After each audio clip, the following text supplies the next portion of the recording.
Hapon mga kababayan, nandito na po tayo sa Consolacion, Cebu City. Consolacion, Cebu, Province of Cebu. By the way mga kababayan, magkakaroon po tayo ng pairing program kung bukas ang inyong kalooban, bukas ang inyong kalabuan, mag-share ng inyong blessings. Please contact me, please PM me, they have a process.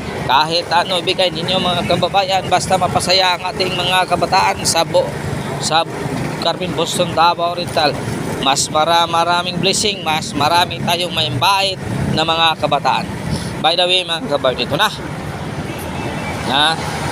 na mga kabayan, kung hindi ka pa na-subscribe sa aking channel, pa-subscribe naman ng ating channel, palike and share ang ating video para naman baragdagan ating mga subscriber. By the way mga kabayan, kukomment po tayo ngayon.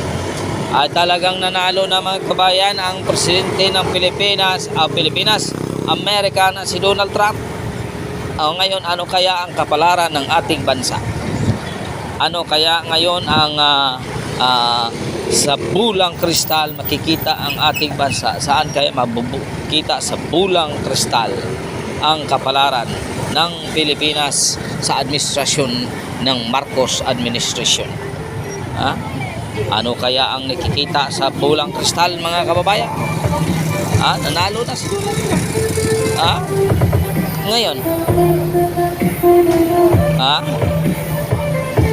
Masaya ang mga Duterte supporters dahil nanalo ang kasangga ng ating dating Pangulong PRRD.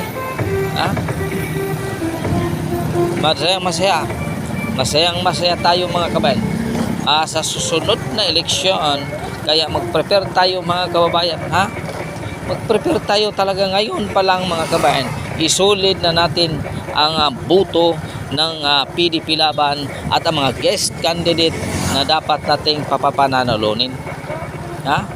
Yun ang mas magubuti mga kababayan. Itodo na natin sa ngayon pa lang.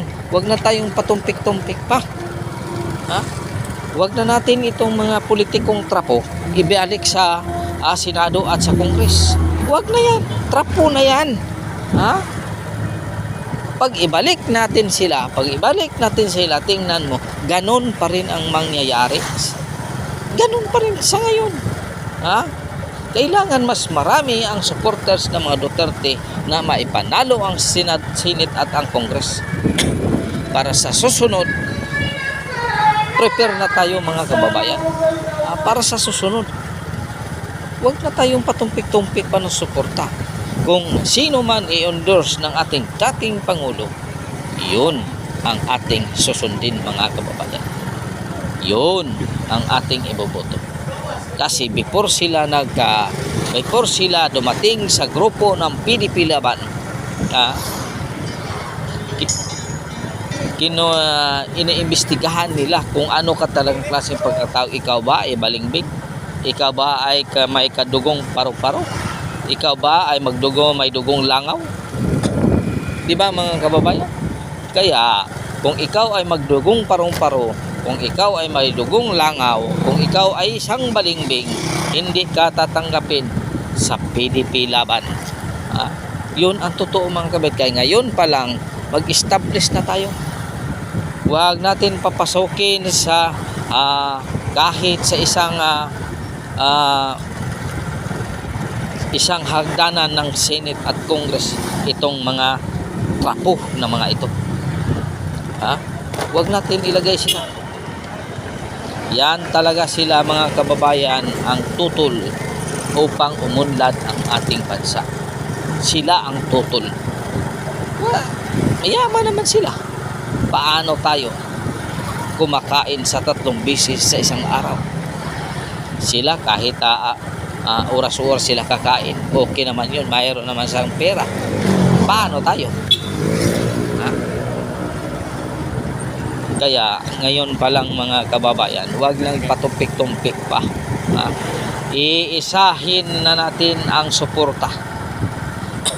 Kung sinong i-endorse ng ating dating Pangulo, yun ang susuportahan natin.